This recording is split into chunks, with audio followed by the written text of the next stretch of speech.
Like a Hellcat.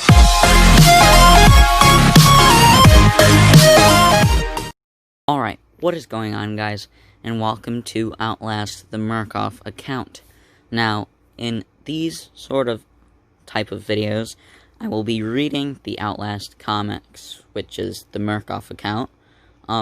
It's mostly just hindsight, or, insight of, what went on at Murkoff and what they did and everything, and all the, hypnosis and stuff, and even Chris Walker, which is nice. So, anyway, these are comics made by, I think, J.T. Petty was the writer, and the Black Frog was the illustrator, or vice versa. But anyway, this is part 1, and I'm not sure if they have names. They might. But anyway, let's get right into this. So, page 1. The transnational Murkoff Corporation tirelessly pushes the frontier of scientific research and development. Partnering with the greatest minds of tomorrow, Murkoff expands the reach of every branch of scientific inquiry, including gene therapy, behavioral psychology, information technology, and medicine. In the event of mistake or oversight, the Murkoff Insurance Mitigation Department comes in to minimize economic fallout. Mitigation officers are damage control. They are not here to save lives or help people. They are here to make sure it doesn't cost the company any more than it has to. Paul Marion and Pauline Glick, Murkoff Insurance Mitigation Officers. Alright, here we go. FBI Field Office. Oh my god, is that blood? Look at all that money. Thump. Alright, you see, they ran into glass and there's jam everywhere. Let me see your hands. I need to keep this hand on my face. Put your, hecking hands up. Okay. I need you to arrest me. Then his eye falls out. Holy crap, I can still see out of that eye. Wow, very interesting. Mr. Paul Marion, born, I don't know if I'm saying that right, born in Cincinnati, sorry, not Connecticut, passed the Ohio State Bar exam in 1987. No current address. You're claiming responsibility for 1 account of arson, 1 kidnapping, and 14 murders. At least 14. There might be more. Yet there's no evidence for any of this. Of course not. That's my job. Alright. Murkoff Rehabilitation Center. I'm going to need a little help here. Happy to lend a hand. Hope Miss Glick, I hope, Miss Glick, you won't mind talking while we eat. Or while you eat. The matter is urgent. Call me Pauline, please, and of course, we can talk while we eat. Where do you want to start? With the steak, please. No, I know what you meant. You want to know where to find Paul, I'll just call it Marion, alright? Before he does any more harm. Yes. More importantly, we need to minimize the fallout from what he's already done. Sounds familiar. More meat, please. We don't know how early his sabotage of the Murkoff Corporation began, so start at the beginning. The beginning, that would be 2008. As soon as we were partnered up, they started calling us the Pauls. Paul Marion and Pauline Glick. Hilarious. Do you remember the Hatbox murders? Of course. What's his name? The Egyptian guy. Killed all those veterans. Omar, an American. His grandparents were Egyptian. He was born in Newark. They had just found the 3rd body, one Martin Belmont. Took them a day to piece him back together. Just like the others, the head was gone.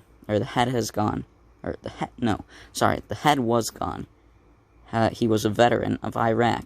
And like the first 2 victims, a patient at the Spindletop Psychotherapy Clinic in Hatton, Texas. Murkoff bought Spindletop 2 years earlier as part of Blair's research through charity initiative, which Jeremy Blair, the guy from the Whistleblower DLC, they had a government contract to help the returning veterans cope with PTSD. And we got blackbirds or something, just birds. I'm out of breath already. The chief psychotherapist, there wasn't directly under Murkoff management, so we had to give him the speech. The speech?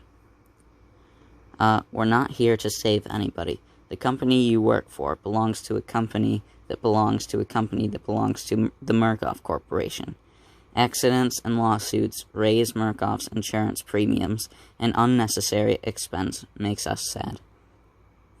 We're damage control. We'll help as much as we can. But our bottom line is the bottom line. We're legal mitigation. So your card says, The murdered men were all patients of yours. They were. We'll need to see any notes you have on their therapy sessions. That's impossible. Doctor patient, confidentiality, I don't know, anyway. Sorry if I'm absolutely butchering these words. Unless, of course, you can provide a warrant, like those FBI men did. We'll need any information you can give the FBI. We may need to share your testimony. Now, hold on a second. Are those, oh my god, Sumerian? That's right, Mr. Marion. The patients were damaged while working in the Middle East. Does good to include some, Arabic culture, to show it's not all war. Wow, the Apkallu demigods give to man to establish civilization and guard against its destruction. Who are they? Like the Nephilim, Genesis. I don't know if that's a number or something. It might be. But, the writing is a little, comic book-y. And can we zoom? Oh, we can zoom. Nephilim's Genesis 6. The songs of God came in unto the daughters of men, their children, the mighty men of renown. And I might just keep it like this, I don't know. Maybe? With animal heads, let's get back on track. Ooh, we can go all the way out, too. I'll just probably, we'll keep it like this. Alright. Some scholars think so. I like to think it helps our soldiers to see Christian and Islamic myths coming from the same place. Your reports describe experimental therapy, reliving and dissecting the event until it stops hurting. That's where it started, but we began to see negative effects in the therapeutic spiral. Psychological wounds would close, then reopen wider as the therapy continued. Our current method is dream therapy, guided by hypnosis. They can experience and release the traumatic events subconsciously without a burden to their waking mind. That seems dangerously close to leading the witness. How do you know you're not shaping the patient's memory? The mind knows what it needs. The therapy was remarkably effective. Rates of substance abuse plummeted. Self-harm and suicidal thoughts were all but eliminated. Sounds great, except for those 3 homicides. We're going to need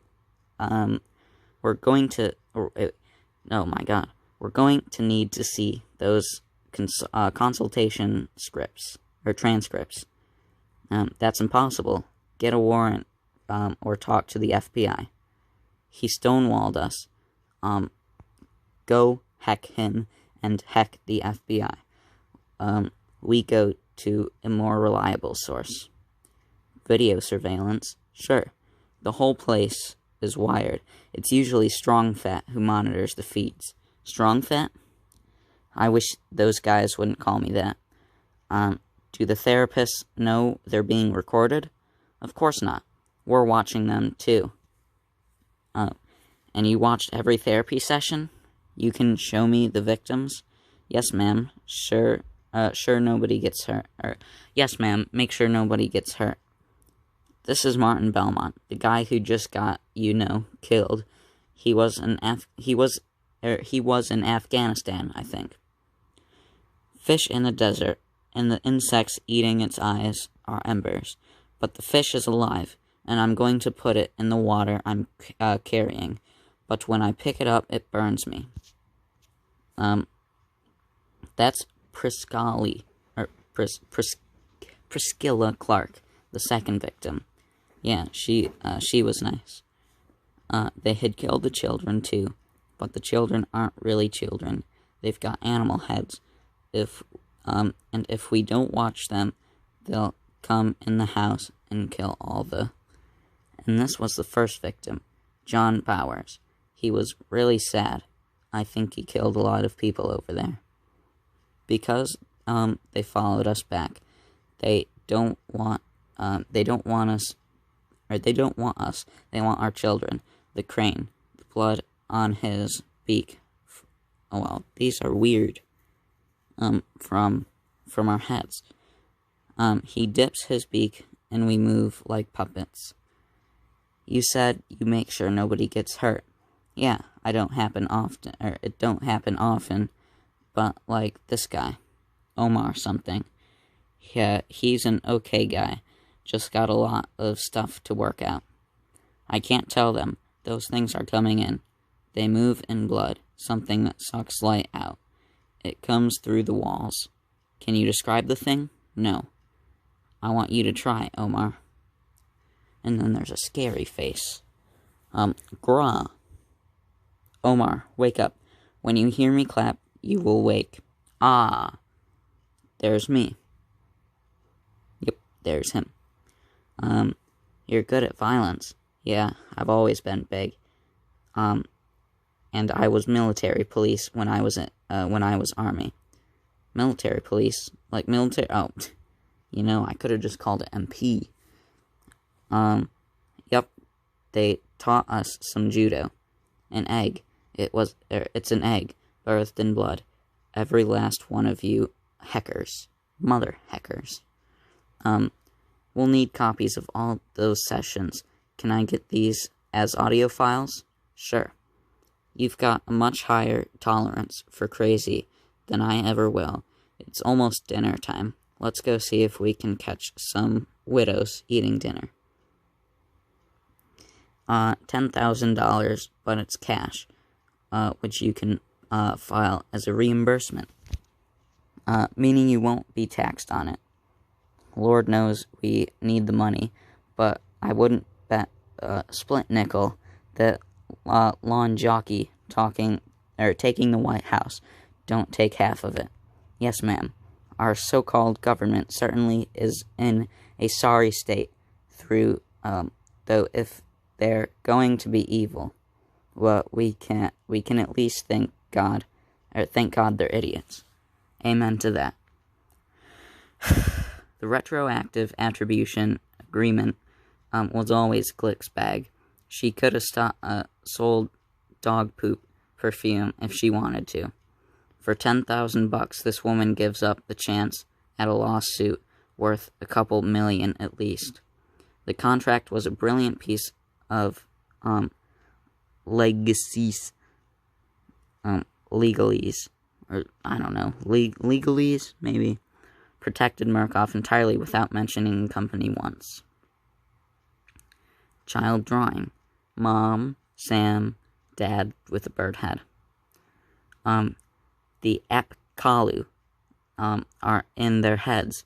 We need to come back to Dr. Claymore's. Or we need to go back to Dr. Claymore's. That was the thing about Paul Marion. He walked around with his head in the clouds, but then he'd make these intuitive leaps. Even he couldn't explain.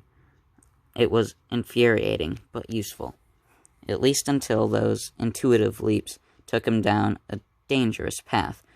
But him getting ahead of myself, we went back to Spindletop, where of course we found. I don't think Dr. Claymore is going to be much use anymore. The whole place is on video. We've got the killer. I'm gonna stay here. Well, crap. No video. The whole system's got smashed to heck. Yeah. That makes sense. The killer's motivation was the culmination of all this, the separated sessions. And there were only 2 people who heard everything every patient said. Dr. Claymore and Dring. He's not home. Luckily, a well-dressed white woman has a key to every house in the world. And that is Pauline Click. Alright. 4 missing heads, 4 coolers. 4 directions of the compass. Strong Fat was in security. He was setting up a perimeter. I got Priscilla here. Bowers, Belmont, and a place he's keeping cool for Claymore, meaning he'll be here soon. I'll call a security team. Strong Fat still sleeps with his childhood stuffed animal. Why are the killers always angry toddlers? We might as well start using his real name. Crap's about to go on record. Fine then. Eek. Chris Walker. Little pig. Hands on your head. And then he goes rage mode because little pig, and that's why he says little pig in the video game. Because he was traumatized by this. Then he picks up Glick by the head. Blam! Pauline shoots him in the face multiple times, and he does not die. And then he throws Pauline out the window. Blam, blam, shoot, shoot. Still not dead, even though he's been shot in the face. Whack, ash. Little pig. Huh? And then Pauline drives him over with the car. Roar, or vroom, or roar. Slam. Thanks. He's a Murkoff employee. I think he just retired. Yep. Still means, we gotta get him out of here and cover up before the cops get here. You strong enough to put those coolers in the truck? We put Dr. Claymore's head in the last cooler and put all 4 of them in Omar, Abdul Milak's apartment. Pretty flimsy evidence-wise, but his name and skin color did the heavy lifting. Omar Abdul Malik was innocent? Well, I don't know about innocent, but he didn't do the Hatbox murders. Apartment of Abdul Malik. Or whatever. You seem ashamed. I am.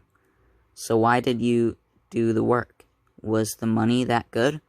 No, I mean, the money was great, but the reason I kept doing it, a big part of Murkoff's business in the modern world of pharmaceuticals, there we go, yeah, big brain, and gene therapies. My daughter has the same blood disease that killed my wife, extraordinarily rare and uncurable, but Murkoff had an experimental treatment, commercially unavailable. As a Murkoff employee, I had privileged access. So long as I kept my job, they would keep Alice alive. Yeah, nice. So Omar, Abdul Malik, there should be a space there, gets charged with 4 murders, goes to Supermax for life. Chris Walker's not so lucky. Murkoff uses its employees like Indians use a buffalo carcass. nothing wasted. And then, I'm sure they took good care of him. Yep, he was submitted to Mount Massive, which is nice. You know, I mean, it was nice for him, I guess. But we'll, see more of Chris in the next, comic thing. That was just the thread that unraveled everything Chris Walker led to Mount Massive, and from there, then the real opportunities presented themselves. Marion never found about the technologies we were using at Spindletop. How much further we had gone at Mount Massive. It was almost sad. Marion still thought he was my partner, not my target. End book. To be continued in Outlast, the Murkoff Account, Part 2. Copyright 2016, Red Barrels, all rights reserved. Wow. So, we did learn a lot about Chris in this story, and how he was submitted to the asylum, which is pretty nice, and we learn about the main antagonist, or protagonist. We learn that Paul wasn't just Pauline's partner, he was a target, because he did some other shady stuff and murders and stuff for money. I mean, that might be why he's in the cover here. But anyway, that's going to do it for this video. So, if you guys enjoyed, please leave a like, comment, and subscribe down below. And I will see you in the next video. Peace out.